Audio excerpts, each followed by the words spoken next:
issue of corruption must be dealt with head on. Yesterday, did you listen to the Attorney General?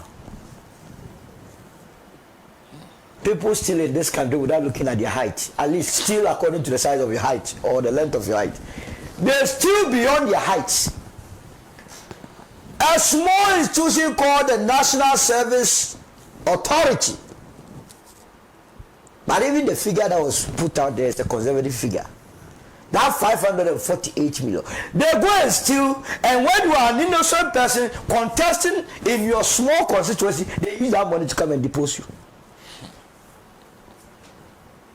Ill-gotten wealth, ghost names.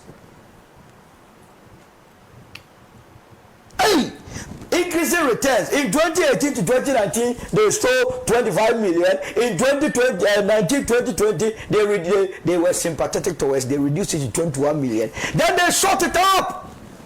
Election year 2020 to 55 million. Then when they realized that the Ghanaian was gullible, because after stealing all this money, you renewed our mandate in 2020, they moved it to 61 million, and 2023 crowded, that was it, 350 million.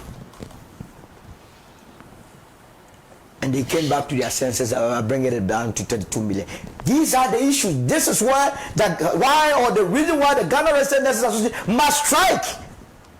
That why is it that few people who hold this country to ransom, and this is only the national service?